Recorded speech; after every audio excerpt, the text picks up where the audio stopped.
प्रेम और राही लाए अनुपमा को अपने साथ। प्रेम और राही लाए अनुपमा को अपने साथ। कोठारी हाउस में मचा भूचाल।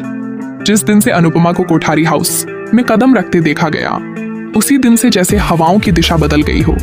हर दीवार, हर छत, हर आहट एक नए तूफान की गवाही दे रही थी। अनुपमा की वापसी ने सिर्फ कोठारी हाउस ही नहीं, बल्कि पूरे शहर की रगों में सनसनी फैला दी है।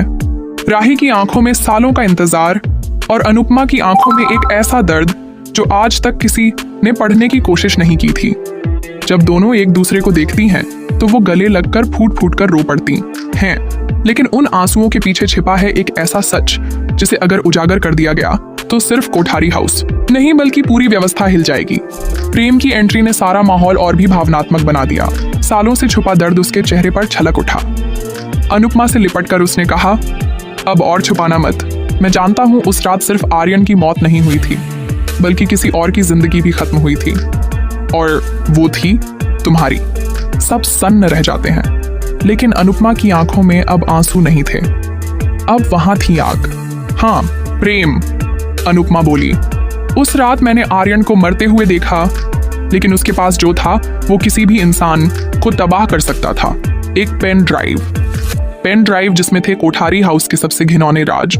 उसमें छिपा था एक सीक्रेट रिकॉर्डिंग, जहां राहुल और मेघा एक कमरे में बैठकर किसी योजना की बात कर रहे थे। मेघा, जो अब तक मरी हुई मानी जा रही थी, वो दरवाजे पर खड़ी थी, जिंदा और पूरे होश में।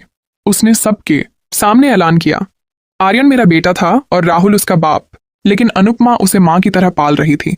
मुझे हटाया गया, मारने की कोशिश की गई, लेकिन मैं वापस आ गई हूं। अब ये खेल मैं खत्म करूंगी अपने तरीके से। उसके हाथ में वो चिट्ठी थी जो आर्यन ने मरने से ठीक पहले लिखी थी, जिसमें उसने लिखा था, मां, अगर कुछ हो जाए तो इस परिवार से मत डरना। राहुल तुम्हें नुकसान पहुंचा सकता है, लेकिन सच को कोई मार नहीं सकता। कोठारी हाउस के हर सदस्य के चेहरे से जैसे खून उतर गया। राहुल गुस्से से चीखते हुए बोला, ये सब झूठ है। इस औरत ने मुझे फंसाने की साजिश रची है। लेकिन तभी राही सामने आई और बोली, सिर्फ चिट्ठी ही नहीं, हमारे पास ऑडियो रिकॉर्डिंग भी है, जिसमें तुम खुद स्वीकार करते हो कि तुमने आर्यन को ब्लैकमेल किया था, ताकि वो कोठारी हाउस की प्रॉपर्टी तुम्हारे नाम कर दे। सबका भरोसा टूट चुका था, लेकिन सबसे बड़ा झटका तो तब लगा जब अनुपमा ने सबके सामने घोषणा की, राहुल ने सिर्फ आर्यन को नहीं मारा, उसने मेरी बेटी परी को भी छीन लिया था। वो जिंदा है और उसे छुपाया गया है कोठारी फार्म हाउस में। पूरा कोठारी हाउस हिल गया। अचानक कमरे में पुलिस दाखिल होती है और एक छोटी बच्ची को लेकर आती है। बच्ची परी, जो अनुपमा की आंखों को देखते ही दौड़कर उसके गले लगती है और कहती है, मम्मा। राहुल की सच्चाई सामने आ जाती है।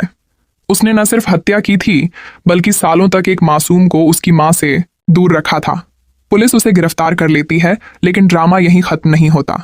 मेघा हंसती है और कहती है, क्या तुम सबको लगता है कि ये मेरी हार है? असली चाल तो अब शुरू होगी। राहुल तो सिर्फ मोहरा था, असली शतरंज का खिलाड़ी तो अब सामने आएगा, और वो है तुम्हारा सबसे बड़ा दुश्मन, जो तुम सबको अपना दोस्त समझते रहे। वसंती, जो कोठारी हाउस की सबसे भरोसेमंद महिला थी, जिसे सबने मां का दर्जा दिया था, वो अब सामने आती है और कहती है, हाँ, मैं ही वो हूं जिसने इस घर को तबाह करने की नींव रखी थी, क्योंकि इस घर ने मेरे बेटे को अपनाने से मना किया था। आज मेरा बदला पूरा हुआ। अब देखो कैसे ये घर टुकड़ों में बिखरेगा। अब कोठारी हाउस में कोई भी किसी पर भरोसा नहीं कर पा रहा।